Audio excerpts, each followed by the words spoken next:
آخر میں حضرت عمر رضی اللہ تعالیٰ عنہ کا ایک مختصر واقعہ پیش کر کے آپ سے اجازت لوں گا۔ حضرت عمر رضی اللہ تعالیٰ عنہ نے کبھی کوئی خواہش نہیں کی۔ ایک دن مچھلی کھانے کو دل چاہا تو اپنے غلام یرکان سے اظہار فرمایا۔ یرکا آپ کا بڑا وفادار غلام تھا۔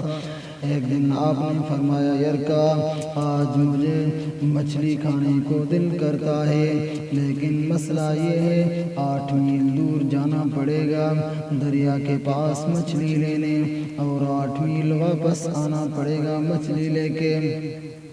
پھر آپ نے فرمایا، رہنے دو، کھاتے ہی نہیں۔ ایک چھوٹی سی خواہش کے لیے اپنے آپ کو اتنی مشقت میں ڈالنا اچھا نہیں لگتا کہ 8 میل جانا اور 8 میل واپس آنا صرف میری مچھلی کے لیے۔ چھوڑو یرکا، اگر قریب سے ملتی تو اور بات تھی۔ غلام کہتا ہے، میں کئی سالوں سے آپ کا خادم تھا، لیکن کبھی آپ نے کوئی خواہش نہیں کی تھی، پر آج جب خواہش کی ہے تو میں نے دل میں خیال کیا کہ حضرت عمر فاروق نے پہلی مرتبہ خواہش کی اور میں پوری نہ کروں، ایسا کیسے ہو سکتا ہے؟ غلام کہتے ہیں، جب عمر رضی اللہ تعالیٰ عنہ ظہر کی نماز پڑھنے گئے تو مجھے معلوم تھا کہ ان کے پاس کچھ مہمان آئے ہوئے ہیں، عصر کی نماز ان کے ہاں پڑھیں گے۔ غلام کہتا ہے، میں نے حضرت عمر رضی اللہ تعالیٰ عنہ کے ظہر کی نماز پڑھی اور 2 رکعت سنت نماز پڑھ کر میں گھوڑے پر بیٹھا، عربی نسل کا گھوڑا تھا، دوڑا کر میں دریا پر پہنچ گیا۔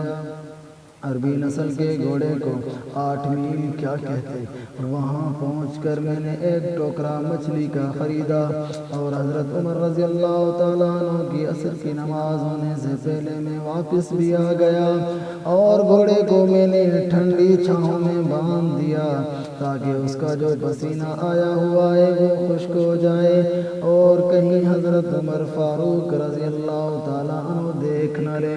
غلام کہتا ہے کہ گھوڑے کا پسینہ تو خشک ہو گیا،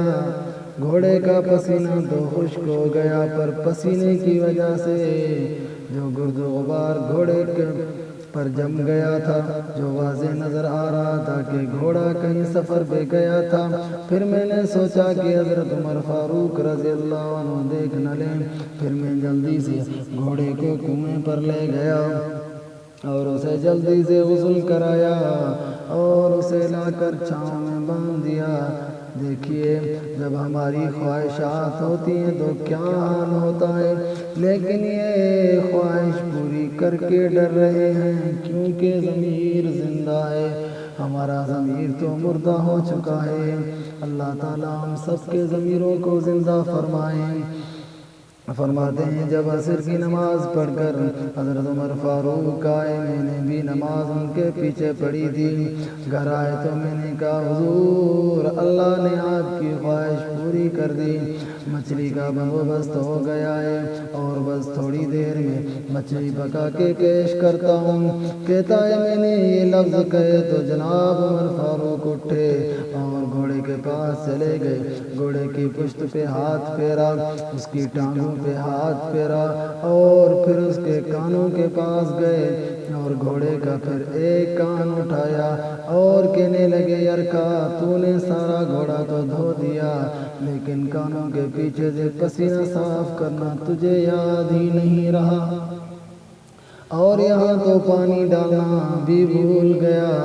حضرت عمر فاروق رضی اللہ تعالیٰ عنہ گھٹنوں کے بل زمین پر بیٹھ گئے اور کہنے لگے، یرکا، ادھر آ، تیری وفا میں مجھے کوئی شک نہیں، اور میں کوئی زیادہ نیک آدمی بھی نہیں ہوں، کوئی پرہیزگار بھی نہیں ہوں، میں تو دعائیں مانگتا ہوں، میں نے کوئی زیادتی تقوی اختیار نہیں کیا۔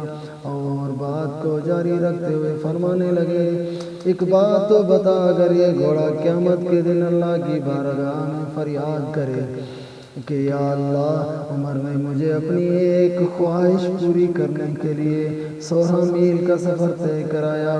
اللہ میں جانور تھا، اللہ میں زبان تھا، میں بے زبان تھا، 16 میل کا سفر ایک خواہش پوری کرنے کے لیے۔ تو پھر یرکا تو بتا، اے یرکا تو بتا، میرے جیسا وجود کا کمزور آدمی مالک کے حضور گھوڑے کے سوال کا کیا جواب دے گا، کیسے جواب دے گا؟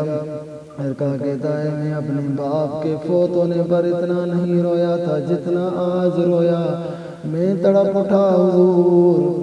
یہ والی سوچ، یہاں تو لوگ اپنے ملازم کو نیچا دکھا کر اپنا افسر ہونا ظاہر کرتے ہیں۔ غلام رونے لگا۔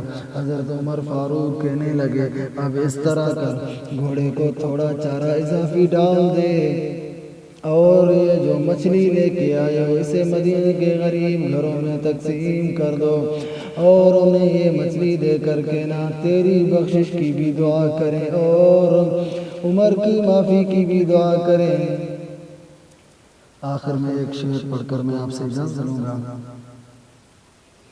کون عمر، آقا عمر، رہبر عمر، مرشد عمر، مولا عمر، اعلیٰ عمر، بالا عمر، ذات نبی پاک صلی اللہ علیہ وسلم پہ 100 جان سے شیدہ عمر، ایمان میں، ایقان میں، احسان میں یکتا عمر، باد بہاری کی طرح گزرا عراق و روم سے، ابر کرم بن کر اٹھا ایران پر برسا عمر، ماں بعد ختم المرسلی کوئی نبی آنا نہیں، ماں بعد ختم المرسلی کوئی نبی آنا نہیں، یہ سلسلہ چلتا اگر ایک نبی ہوتا عمر۔